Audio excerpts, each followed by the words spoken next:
So hello everyone. So next topic is the constructor overloading. So in the last classes we discussed about constructor and its types. So what do you mean by constructor? So constructor ante entama. So constructor main purpose enti. So here constructor and class name must be same, and the main purpose of constructor is so to initialize the variables at the time of object creation. Okay.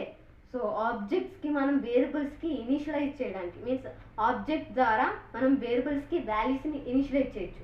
Okay, so by object create చేసిన తర్వాత మనం అంటే క్లాస్కి object create చేస్తాం కదా. So object ద్వారా ఏంటంటే ఎప్పుడైతే ఆబ్జెక్ట్ క్రియేట్ అవుతుందో సో దాని ద్వారా ఏం చేస్తామంటే మనం ఈ వేరియబుల్స్కి వాల్యూస్ని ఇనిషియలైజ్ చేస్తాము.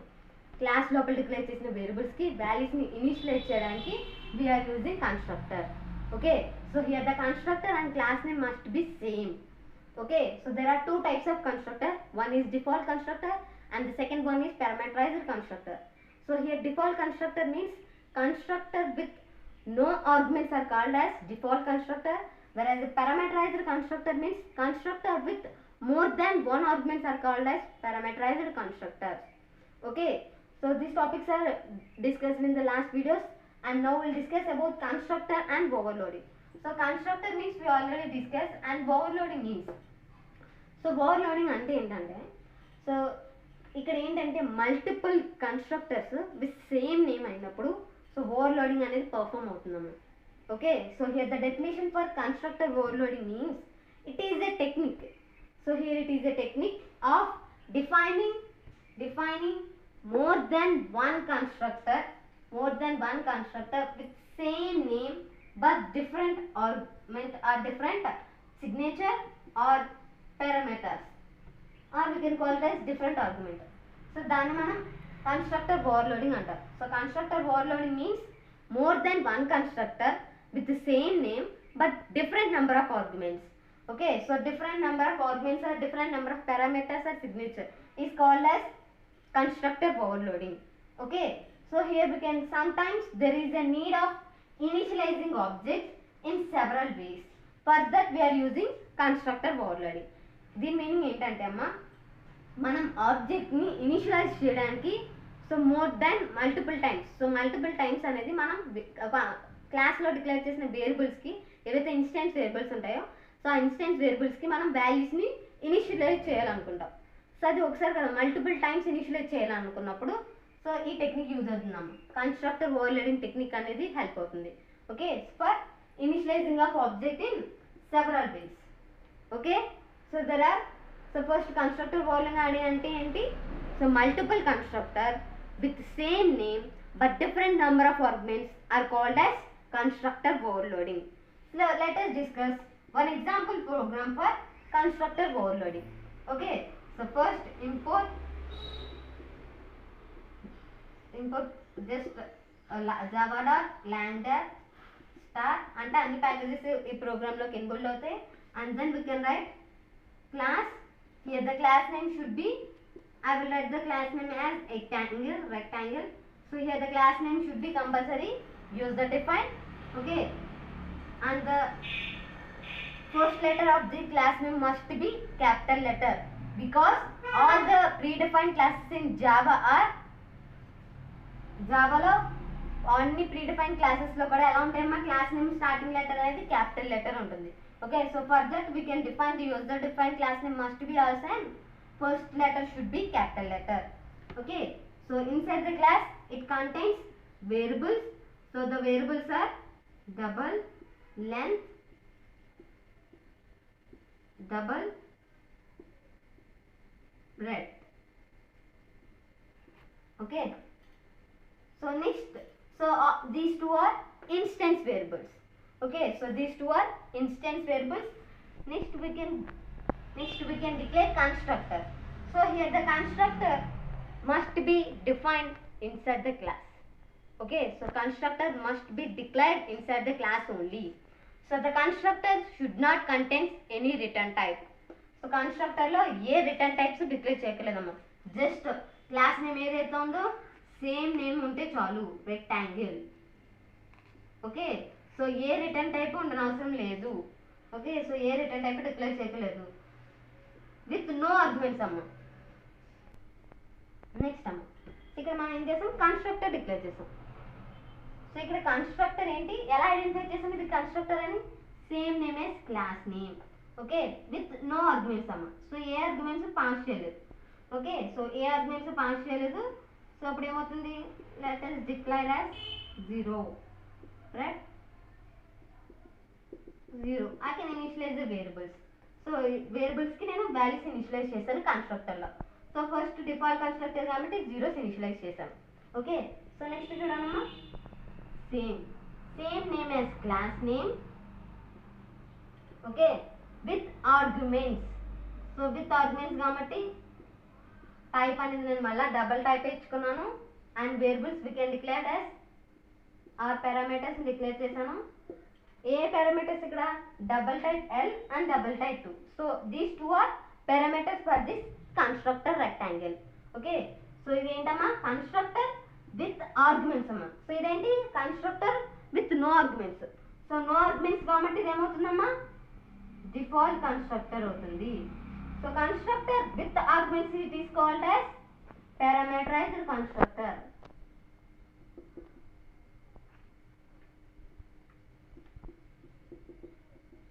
ఓకే, సో ఇక్కడ కన్స్ట్రక్టర్ విత్ నో ఆర్గ్యుమెంట్స్, ఏ ఆర్గ్యుమెంట్స్ లేవు కదమ్మా.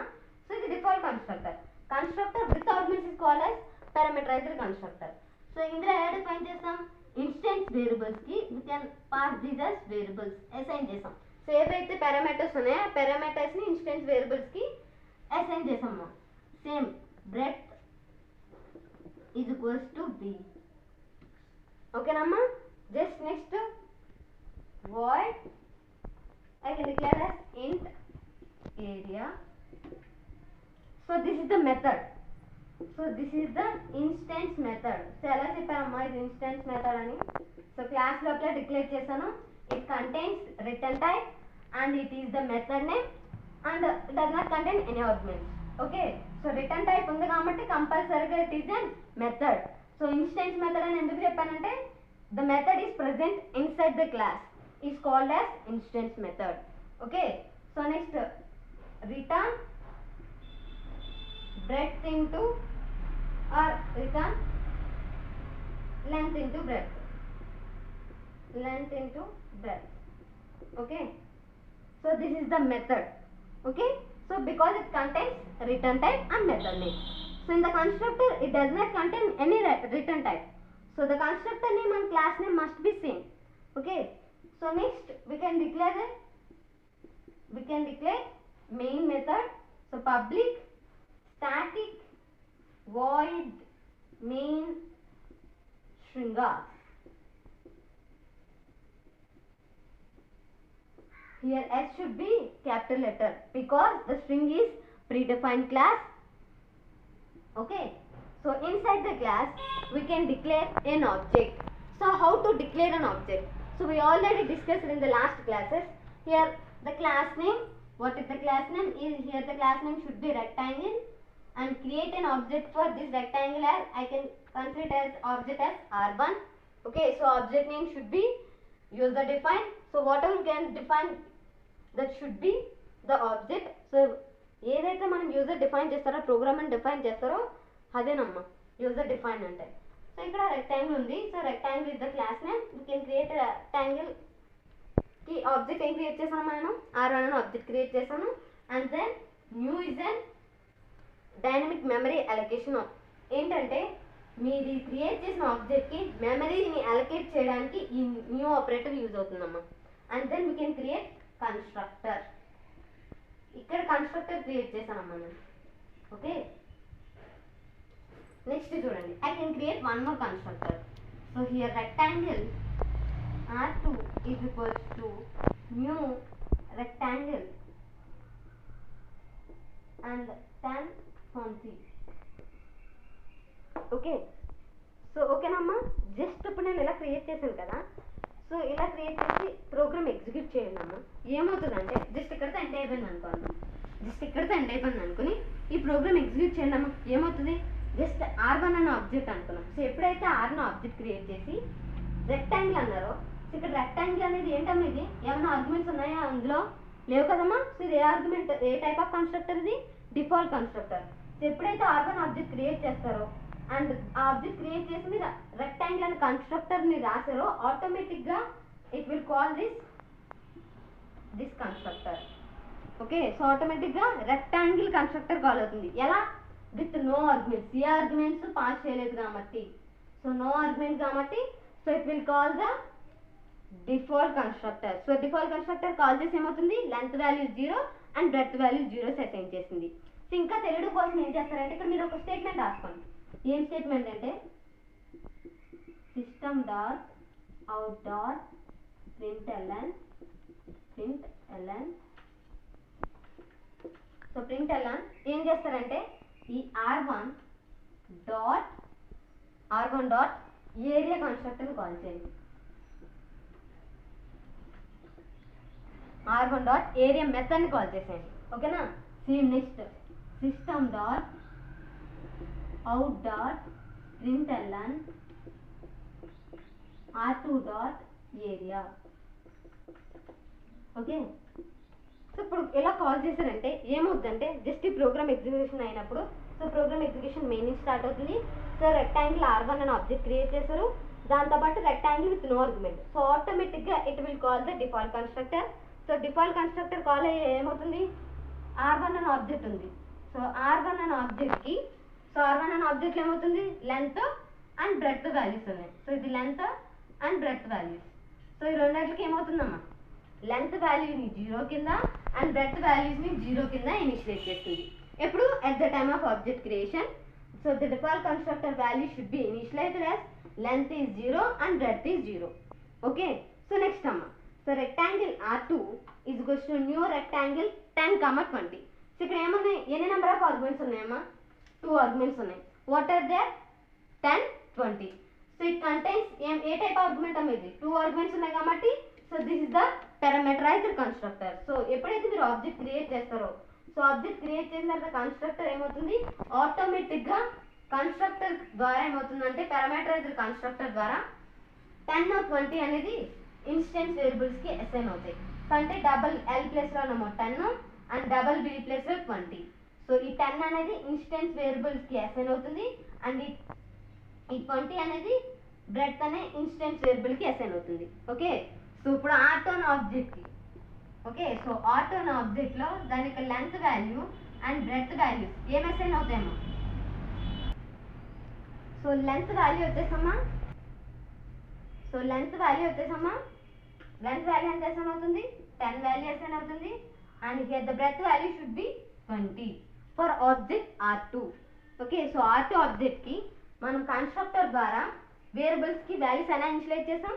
10 or 20. సో 10 or 20 ఇనిషియలైజ్ అవుతుంది. ఓకేనా? సో నెక్స్ట్ అమ్మా system dot out dot println R1 dot area and here system dot out dot println R2 dot area అమ్మా. So object 1కి area ఏమవుతుందంటే, so area ఏమవుతుంది? సో ఏరియా కాల్ అయినప్పుడు ఎప్పుడైతే మీరు ఈ మెథడ్ కాల్ అవుతుందో ఆటోమేటిక్గా ఈ మెథడ్ కాల్ అవుతుంది. అంటే R1 అంటే ఆబ్జెక్ట్ డాట్ అన్నారు. సో ఇది ఏ type of method? Non static method. So non static మెథడ్ని మనం స్టాటిక్ మెథడ్లో కాల్ చేసినప్పుడు కంపల్సరీగా we can call through object reference. So object reference తోటే కాల్ చేయాలి. సో R1 డాట్ ఏరియా అన్నాను అంటే ఆబ్జెక్ట్ 1కి ఏరియా ఏమవుతుంది? లెంత్ వాల్యూ ఎంత వచ్చిందమ్మా? 0 and breadth value 0. So 0 into 0 ఏమవుతుంది? ఏరియా ఏమవుతుంది? 0 ప్రింట్ అవుతుంది ఫర్ ఆబ్జెక్ట్ R1 ఆబ్జెక్ట్లో. సో నెక్స్ట్ R2 ఆబ్జెక్ట్లో ఏరియా ఏమవుతుందమ్మా? R2 ఆబ్జెక్ట్లో ఏరియా, సో ఇక్కడ చూడండి system dot out dot println R2 dot area same. So R2 dot area కూడా ఏమవుతుంది? ఏరియా ఫంక్షన్ కాల్ అవుతుంది అండ్ వాల్యూస్ ఏమైనా ఇనిషియలైజ్ అవుతాయి? Length breadth. R2 వాల్యూస్ ఎంత? R2 object values 10 or 20. So ఇక్కడ ఏమవుతుంది? 10 into 20. సో ఏమవుతుందమ్మా? 10 into 20 it will print 200. So system dot out dot println 100 print అవుతుంది. ఓకేనమ్మా? సో 100 ప్రింట్ అవుతుంది. సో ఇక్కడ ఈ ప్రాసెస్లో కన్స్ట్రక్టర్ ఓవర్లోడింగ్ ఎప్పుడు జరిగింది మేడం అని అడగచ్చు. సో ఎప్పుడు జరిగిందంటే, సో ఇక్కడ చూడండి సేమ్ నేమ్స్తో ఉన్నాయా కన్స్ట్రక్టర్స్ అనేవి? సేమ్ నేమ్ ఉన్నాయి బట్ ఆర్గ్యుమెంట్స్ ఏమున్నాయి? డిఫరెంట్గా ఉన్నాయి. సో ఇలా మల్టిపుల్ అంటే మోర్ దాన్ 1 కన్స్ట్రక్టర్ ఉండి సేమ్ నేమ్ ఉండి బట్ నెంబర్ ఆఫ్ ఆర్గ్యుమెంట్స్ అనేవి డిఫరెంట్ అయితే దాన్నే మనం కన్స్ట్రక్టర్ ఓవర్లోడింగ్ అంటాం. సో ఈ కన్స్ట్రక్టర్ ఓవర్లోడింగ్ ఏంటంటే ఎప్పుడైతే మీరు ఆబ్జెక్ట్ క్రియేట్ చేస్తారో ఆటోమేటిక్గా కన్స్ట్రక్టర్స్ అనేవి కాల్ అవుతాయి. ఇది ఎలా కాల్ అవుతాయి? బేస్డ్ ఆన్ ఆర్గ్యుమెంట్ని బేస్ చేసుకుని కాల్ అవుతాయి. సో అదే ఇక్కడ ఏమని చేసాం మనం, ఇక్కడ ఏ ఆర్గ్యుమెంట్స్ లేవు కాబట్టి సో ఆటోమేటిక్గా ఏమైంది, డిఫాల్ట్ కన్స్ట్రక్టర్ కాల్ అయింది. If the constructor contains argument then it will call parameterized constructor. ఇక్కడ నేను 2 ఆర్గ్యుమెంట్స్ ఉన్నాయి కాబట్టి ఆటోమేటిక్గా 2 ఆర్గ్యుమెంట్ కన్స్ట్రక్టర్ కాల్ అయిపోతుంది. ఇఫ్ ఇన్ కేస్ నేను ఇదే ప్రోగ్రామ్లో 3 ఆర్గ్యుమెంట్స్ కన్స్ట్రక్టర్ డ్రా చేశానమ్మా, సో అప్పుడు ఏమవుతుంది, 3 ఆర్గ్యుమెంట్స్ పాస్ చేసినప్పుడు ఆ 3 ఆర్గ్యుమెంట్ కన్స్ట్రక్టర్ కాల్ అవుతుంది. ఓకేనా? సో ఆబ్జెక్ట్ క్రియేట్ చేసినప్పుడు మీరు కన్స్ట్రక్టర్ కాల్ చేసి ఆ టైంలోనే వేరియబుల్స్కి వాల్యూస్ అనేవి ఇనిషియలైజ్ వస్తాయి. ఓకే, దాన్నే ఇనిషియలైజేషన్ అంటారు. ఓకే, సో దాన్నే ఇనిషియలైజేషన్ అంటారు. ఓకే, సో క్లాస్లో డిక్లేర్ చేసిన ఈ ఇన్స్టెన్స్ వేరియబుల్స్కి మనం వాల్యూస్ని ఇనిషియలైజ్ చేయడానికి we are using constructor. Okay, so instance వేరియబుల్స్కి ఒక్కొక్కసారి మనం ప్రోగ్రామ్లో ఈ వేరియబుల్స్కి మల్టిపుల్ వాల్యూస్ని ఇనిషియలైజ్ చేయాలనుకుంటున్నామమ్మ. ఓకే, ఫస్ట్ ఇక్కడ చూడండి 0 0 ఇనిషియలైజ్ చేసాం, ఇక్కడ 10 20, ఇంకా నేను ఇనిషియలైజ్ చేయాలనుకుంటున్నాను 20 30. ఓకే, సో బేస్ చేసుకుని అంటే నెంబర్ ఆఫ్ ఆర్గ్యుమెంట్ని బేస్ చేసుకుని వాల్యూస్ అనేవి ఆ పర్టికులర్ కన్స్ట్రక్టర్ని కాల్ అవుతాయి. ఓకేనా? సో ఇక్కడ మనం వేరియబుల్స్కి మల్టిపుల్ టైమ్స్ వాల్యూస్ని ఇనిషియలైజ్ చేయాలనుకున్నప్పుడు ఈ కన్స్ట్రక్టర్ ఓవర్లోడింగ్ కాన్సెప్ట్ అనేది హెల్ప్ అవుతుంది. ఓకే.